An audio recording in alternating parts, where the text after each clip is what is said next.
Qué alegría que podamos encontrarnos nuevamente para que podamos estudiar la palabra de Dios, en especial este libro maravilloso del Apocalipsis, un libro escrito para los que vivimos en el siglo XXI. Elena de White nos aconseja lo siguiente en el libro Cristo Viviente, página 315. Ella dice: muchos han albergado la idea de que el Apocalipsis es un libro sellado y no quieren dedicar tiempo a estudiar sus misterios. Afirman que deben contemplar las glorias de la salvación y que los misterios revelados a Juan en la isla de Patmos son dignos de una consideración menor que aquellas. Pero Dios no considera así este libro. El libro del Apocalipsis revela al mundo lo que ha sido, lo que es y lo que ha de venir. Es para nuestra instrucción, para quienes han alcanzado los fines de los siglos. Debe estudiarse con temor reverente. Al entrar al estudio de los símbolos, ellos no deben desanimarnos si no podemos comprender cada detalle, pero sí deben motivarnos a buscar la dirección del Señor para sacar las mejores lecciones para nuestra vida. Te invito en este momento a orar a nuestro Dios.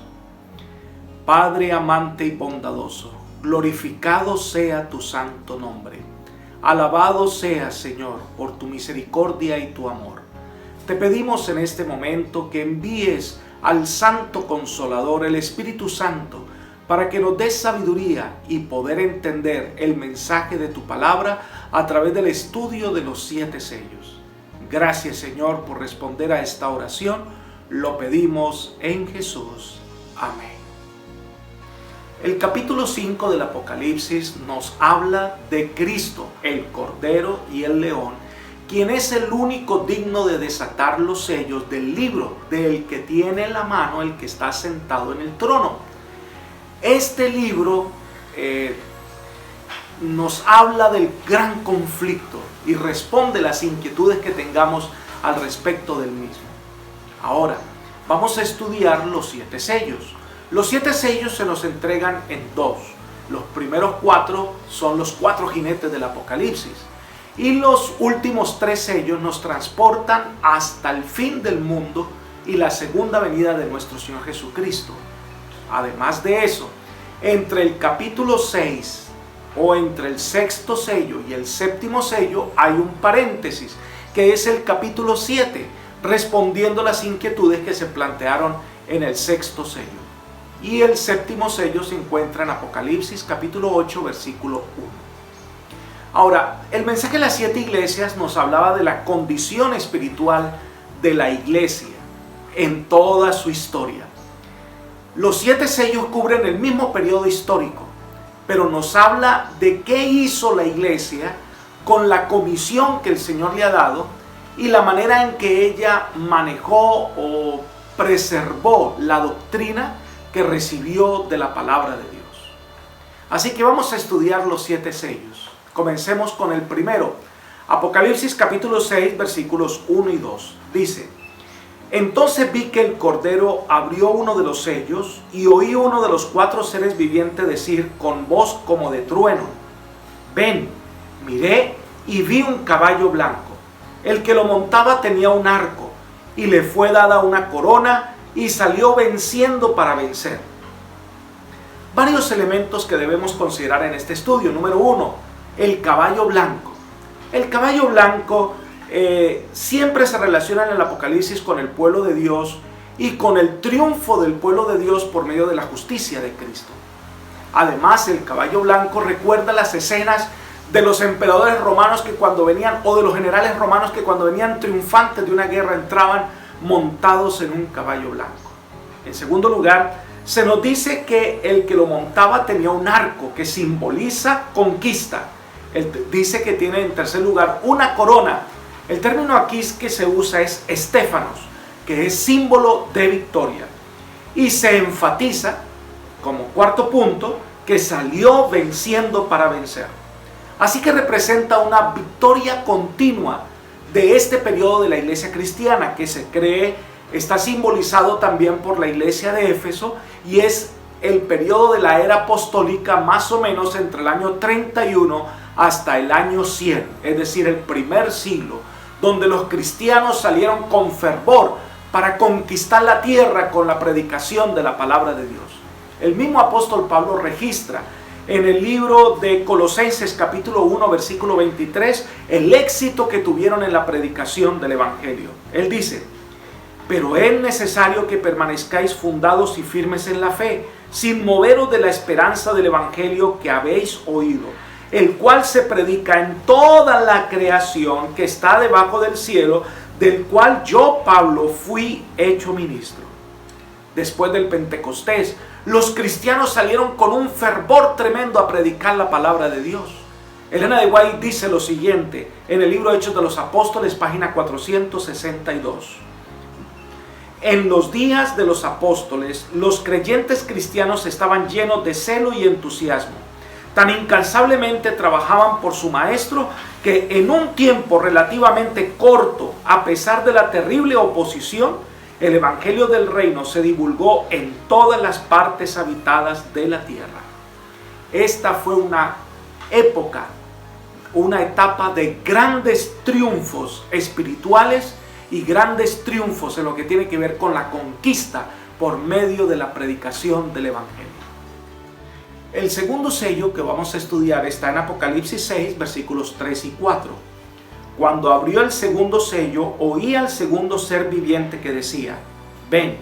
Salió otro caballo de color rojizo.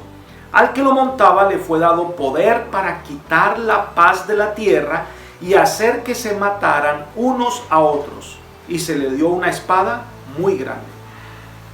Este segundo sello contrasta con el primero. Un caballo de color rojo o rojizo. El color rojo siempre ha sido símbolo de sangre. Y en este caso se dice que el jinete se le dio una espada y se le dio autoridad para quitar paz de la tierra y que se mataran unos a otros. Indiscutiblemente representa un periodo de guerra, de persecución y de mucha dificultad y derramamiento de sangre. ¿Sabes? Representa el segundo periodo de la iglesia cristiana, que es la iglesia de Esmirna, periodo de la iglesia de Esmirna, que va del año 100 hasta el año 313, el periodo de la persecución del Imperio Romano sobre los cristianos, sobre los fieles hijos de Dios. Y este color rojizo podemos decir que comienza a perder el color blanco y puede también ser indicación de la introducción de ciertas herejías que estaban afectando la fe cristiana.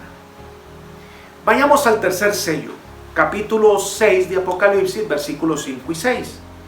Cuando abrió el tercer sello, oí al tercer ser viviente que decía: ven.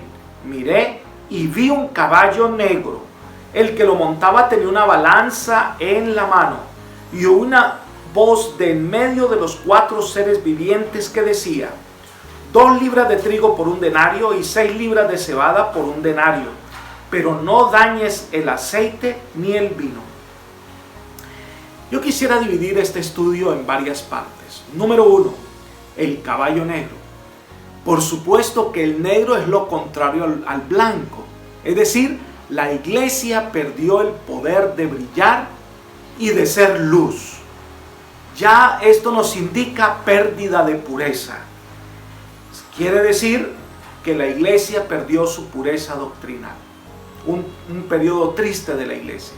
En segundo lugar, la balanza en la mano. La balanza en la mano es para medir y para determinar cuál es el valor de lo que se está midiendo.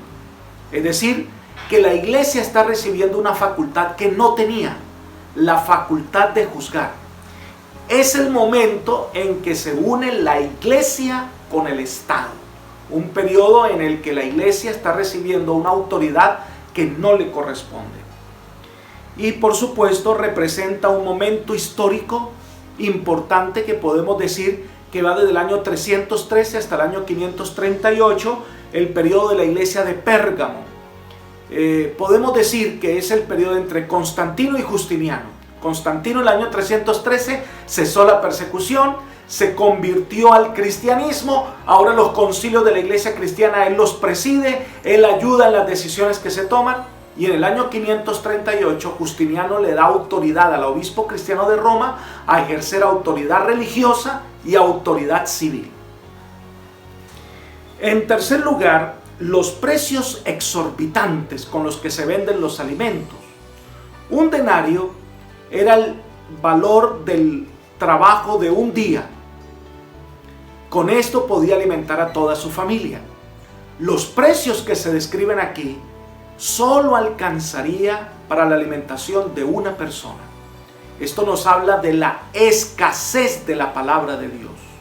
Quizás la iglesia ahora se siente con autoridad de decir qué tipo de alimentos da y qué tipo de alimentos no da y a qué precio. Comienza a escasear la fe pura de la palabra de Dios.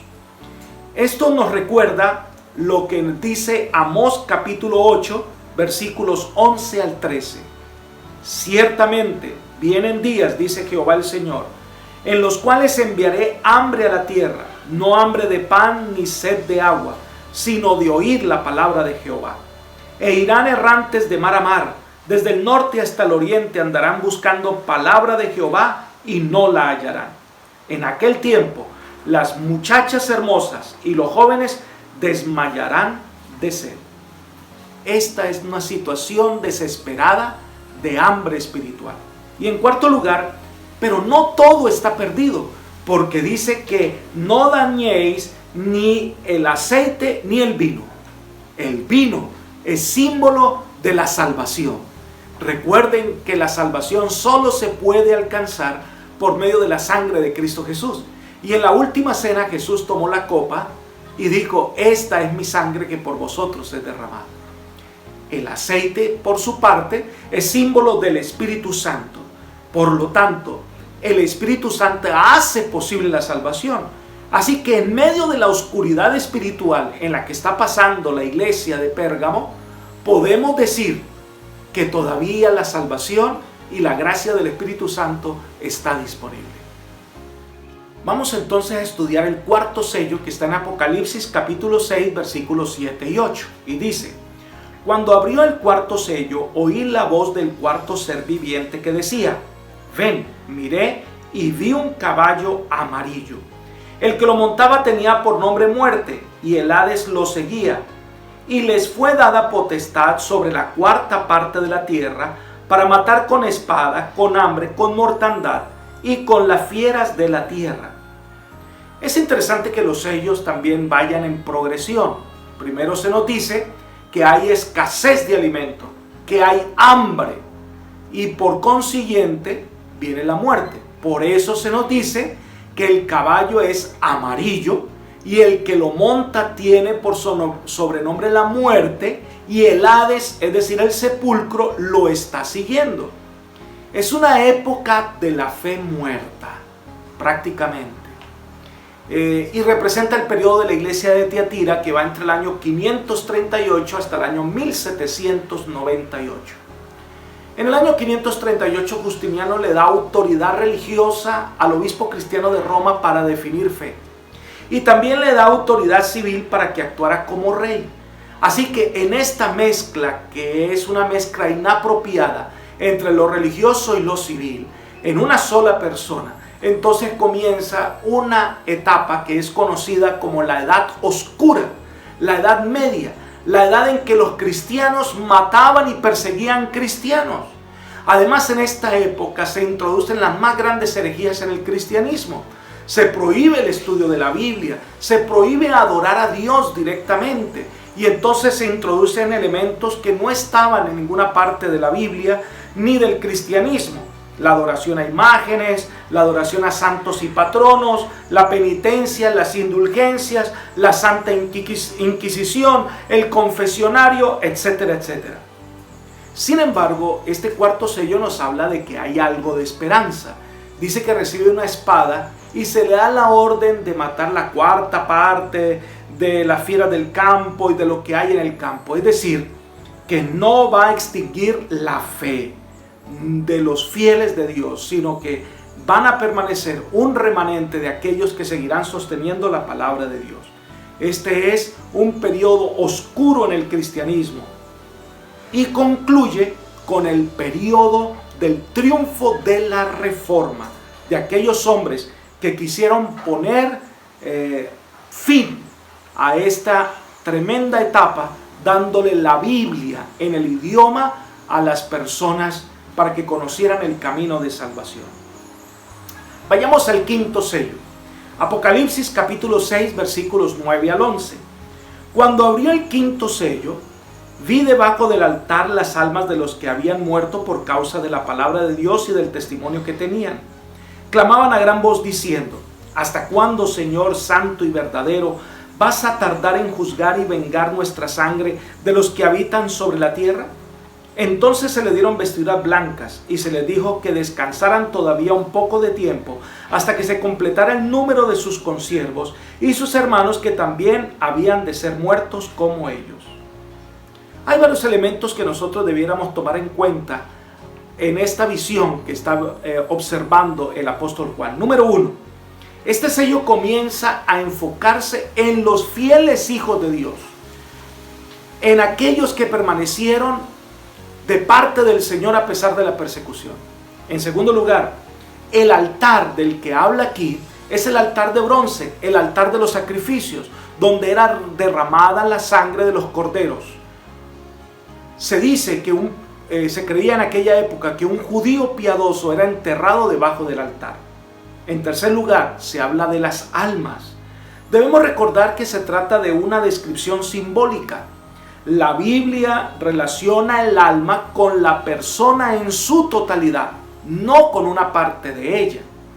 Cuando Dios creó al hombre, si vamos a Génesis capítulo 2, versículo 7, leemos la narración. Entonces Jehová Dios formó al hombre del polvo de la tierra, sopló en su nariz aliento de vida, y fue el hombre un ser viviente. En este momento, Adán se convierte en un alma viviente. Cuando muere, deja de ser un alma viviente. Esto descarta el concepto de que el alma sigue viviendo después de que la persona ha muerto, porque no es así. Leamos Ezequiel capítulo 18, versículo 4. He aquí que todas las almas son mías, como el alma del Padre, así el alma del Hijo es mía. El alma que peque, esa morirá. En otras palabras, la persona que pecare y no se arrepiente, ella morirá. Quiere decir que cuando la persona muere, muere todo su ser, todo lo que es. Ahora, hay ejemplos en la Biblia de lo que dice Apocalipsis capítulo 6, cuando dice que las almas de los fieles claman a Dios. Si vamos nosotros a el libro de Génesis, encontramos la historia de Caín y Abel. Cuando Caín mata a su hermano Abel, entonces el Señor le dice las siguientes palabras que están en Génesis capítulo 4, versículo 10. Jehová le dijo: ¿qué has hecho? La voz de la sangre de tu hermano clama a mí desde la tierra. Esa es una figura literaria. No es que la sangre hable, sino que la muerte de un inocente, hay un clamor de que se haga justicia. En Hebreos capítulo 12, versículo 24 aparece esta misma figura. Dice: a Jesús, mediador del nuevo pacto, y a la sangre rociada que habla mejor que la de Abel. Una sangre que habla. Es símbolo del pacto que el Señor ha derramado, el pacto que el Señor ha hecho de derramar su sangre para salvarnos del pecado. Se necesita la justicia cuando muere un inocente. Lo interesante es que ellos preguntan: ¿hasta cuándo? Están hablando de un momento particular de la historia. Y podemos nosotros decir que hay en el texto dos cosas que hacen con aquellas personas que claman por justicia, con la sangre de los inocentes. Número uno, dice que se le dan vestiduras blancas. Es decir, que tiene el propósito de mostrar que a pesar de la muerte ignominiosa y de su martirio, no han sido olvidados por Dios. Los mártires ya son reconocidos por el Señor como vencedores. Y en segundo lugar, se le dice que deben esperar un poco de tiempo más. El tiempo no se propondría indefinidamente. El gran conflicto con el mal llegará a un término, a su fin. Y además se dice que se completará el número de los consiervos. Esto, por supuesto, no significa que hay un número indeterminado de personas que van a ser sacrificadas, sino que es un periodo en el que todavía persiste la persecución. Y representa el periodo, por supuesto, de la iglesia de Sardis, que va desde el año 1517 hasta el año 1798. Y este periodo de la iglesia de Sardis nos habla de que muchos fieles hijos de Dios fueron muertos todavía por el poder perseguidor. Hasta el año 1798, cuando el obispo cristiano de Roma es tomado preso por las hordas francesas que por orden de Napoleón irrumpieron en la Capilla Sixtina y destituyeron completamente todos los estados papales.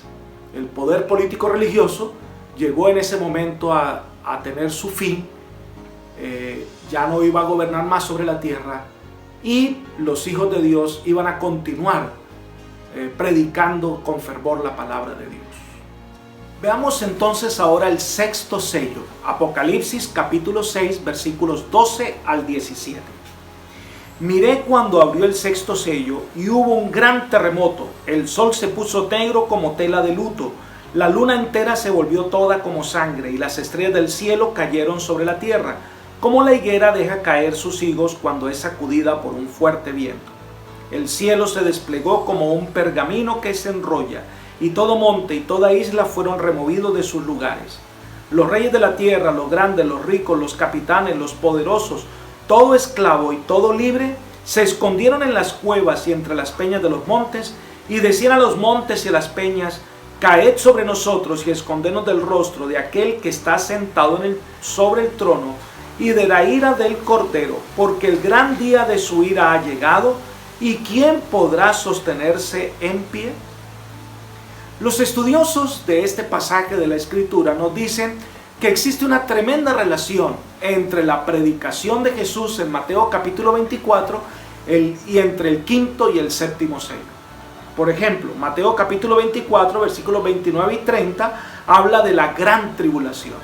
Y en el quinto sello nosotros vimos que los hijos de Dios que han sido sacrificados, su sangre clama por justicia ante el Señor Todopoderoso. Y este tiempo de tribulación terminó en el año 1798. Para los estudiantes de la profecía, el año 1798 se convierte en el comienzo del tiempo del fin. Otro ejemplo es Mateo capítulo 24, es que allí se nos habla de un terremoto, se nos habla del día oscuro, se nos habla de las estrellas que cayeron del cielo. Y eso también lo podemos encontrar en el sexto sello, en Apocalipsis capítulo 6. Mateo capítulo 24 nos dice que habrá angustia en la gente. Y eso es lo que describe el final del sexto sello de Apocalipsis 6. Pero hay un asunto que debemos considerar al estudiar el sexto sello. Y es que, a diferencia de los otros sellos, este sello debe tomarse de manera literal. Y hay unas razones para ello. Número 1. La descripción del sello exige que el cumplimiento debe ser literal. Segundo, Jesús se refirió a ellos con acontecimientos reales. Iban a ser acontecimientos reales. Tercero, los intérpretes de la Biblia e incluso la señora Elena de White nos dice que el cumplimiento de este sello es literal. Cuarto, este sello nos da una certeza histórica porque nos ubica en la historia para determinar el cumplimiento de los otros sellos. Este sello nos transporta entonces desde el año 1798 hasta la segunda venida de nuestro Señor Jesucristo, el cierre del tiempo de gracia y el establecimiento prácticamente del reino de Dios. Cuando se abre el sexto sello, hay una cantidad de fenómenos naturales que tuvieron su cumplimiento en la historia. El primero de ellos dice un gran terremoto. Este gran terremoto en la época del cumplimiento del sexto sello fue el terremoto de Lisboa, que ocurrió el 1 de noviembre de 1755. Este fue un gran terremoto, 9 en la escala de Richter, sacudió la tierra y en muchos países se sintieron réplicas. En segundo lugar, o la segunda señal es el día oscuro, que ocurrió el 19 de mayo de 1780 en los Estados Unidos. Y en la noche, esa misma noche, la luna aparecía como envuelta en sangre. La tercera señal es la caída de estrellas, que ayudó al despertar espiritual en Norteamérica y en algunos otros países de Europa. Y esto ocurrió el 12 de noviembre de 1833. Hay otras señales que menciona el sexto sello que estamos esperando su cumplimiento y que nos indicarán la proximidad de la segunda venida de Cristo. Ahora, el texto describe también una terrible angustia de la gente ante el inminente regreso de Cristo por segunda vez. Incluso dice que grandes hombres poderosos, capitanes y gente del común van a clamar para que caiga sobre ellos rocas y los escondan de la presencia del que está sentado en el trono y del Cordero. E incluso ellos plantean una tremenda pregunta. El gran día de su ira ha llegado. ¿Quién podrá permanecer en pie? Y ese es el tema que se tratará en el capítulo 7 del Apocalipsis. Llegamos entonces al séptimo sello, que está en Apocalipsis capítulo 8, versículo 1. Leamos: cuando abrió el séptimo sello, se hizo silencio en el cielo como por media hora. Esta es una de las referencias más enigmáticas que hay en el Apocalipsis y del cual todavía no hay una respuesta clara de qué es todo el significado del séptimo sello. Lo primero que hace referencia es que cuando se abre el séptimo sello hubo un tremendo silencio.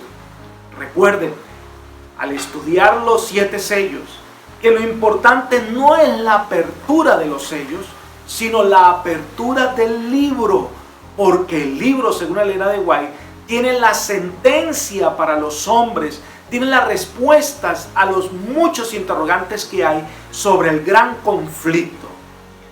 Entonces, debido a esto, algunos comentadores sugieren que este es un silencio de expectativa. Se abre el libro y todos quedan en silencio, viendo la escena, contemplando el libro, quizás leyendo lo que hay en el libro. Hay muchos pasajes en la Biblia que nos hablan de este silencio de expectativa. Uno de los más conocidos, Habacuc capítulo 2 versículo 20, que nos habla de la intervención divina en momento de crisis. Dice: mas Jehová está en su santo templo, calle delante de él toda la tierra. También se nos habla del juicio divino. En Sofonías capítulo 1 versículo 17 se nos dice: calla en la presencia de Jehová el Señor, porque el día de Jehová está cercano. Un silencio ante la cercanía del juicio del Señor. Leamos también Zacarías capítulo 2 versículo 13. Porque calle todo el mundo delante de Jehová, porque Él se ha levantado de su santa morada. Así que hay silencios de expectativas en varias partes de la Biblia que nos mencionan y que están relacionadas con el juicio. Elena de White también menciona que hubo momentos en la historia en que hubo silencio en el cielo. Por ejemplo, cuando Adán y Eva pecaron y se estaba entonces mirando qué hacer para la salvación de los seres humanos. Ella menciona en el libro Patriarcas y Profetas, página 48, lo siguiente: la caída del hombre llenó todo el cielo de tristeza. El mundo que Dios había hecho quedaba mancillado por la maldición del pecado. Los ángeles suspendieron sus himnos de alabanza. Cristo intercedió ante el Padre en favor del pecador, mientras la hueste celestial esperaba los resultados con tan intenso interés que la palabra no puede expresarlo. Así que ante la caída de los seres humanos hubo un silencio en el cielo. Otro silencio del que se habla y del que habla la señora Elena de White es cuando Jesús estaba orando en el Getsemaní. Miren lo que ella describe en El deseo de toda la gente, página 642. Pero Dios sufrió con su Hijo. Los ángeles contemplaron la agonía del Salvador. Vieron a su Señor rodeado por las legiones de las fuerzas satánicas y su naturaleza abrumada por un pavor misterioso que lo hacía estremecerse. Hubo silencio en el cielo. Ningún arpa vibraba. Si los mortales hubiesen percibido el asombro de la hueste angélica mientras en silencioso pesar veía al Padre retirar sus rayos de luz, amor y gloria de su Hijo amado, comprenderían mejor cuán odioso es a su vista el pecado. Entonces aparece el silencio del que estamos estudiando de Apocalipsis capítulo 8, que es la apertura del séptimo sello, y donde se abre el libro y hay un silencio de expectativa. Ahora se dice que este silencio iba a durar como media hora. No existe ninguna explicación clara con respecto a ese tiempo profético. Lo que podemos deducir es que este silencio de expectativa va a durar poco tiempo. Poco tiempo. Ahora, en algunas oportunidades se ha dicho que el cielo va a quedar en silencio por la venida de Jesús, o con la media hora representan los 7 días que va a durar el viaje al cielo, pero no existe ninguna evidencia de que podamos hacer tal afirmación con respecto a este texto. La orientación más clara es que el silencio que se presenta es un silencio de expectativa que durará poco tiempo. Saben, amigos y hermanos, a través de los sellos y el estudio de las 7 iglesias, hemos hecho un viaje a través de la historia de la iglesia cristiana. Y los 7 sellos nos llevaron desde el comienzo de la iglesia hasta la segunda venida de Cristo, el juicio divino y el esclarecimiento de lo que tiene que ver con el gran conflicto. Pero hay algo interesante. Cuando Jesús venga, habrán 2 grupos. Los que huyen ante la presencia de Jesús. Para ello Jesús llegó como un ladrón en la noche sin avisar. Y habrán otros que, según Apocalipsis 7, serán los que esperan con alegría la venida de Jesús. Y yo quiero preguntarte, ¿en cuál grupo quisieras estar? Y yo espero que desees estar en el grupo de aquellos que vivirán con Jesús por la eternidad. De aquellos que le esperan y cuando lo vean dirán: este es nuestro Dios, le hemos esperado y Él nos salvará. Querido amigo, para tener esa seguridad, hoy debemos entregarnos al Señor. Hoy debemos rendirnos a los pies del Salvador. Y que el Rey de Reyes y Señor de Señores sea en nuestro corazón el Rey de Reyes. Dios te bendiga y te guarde.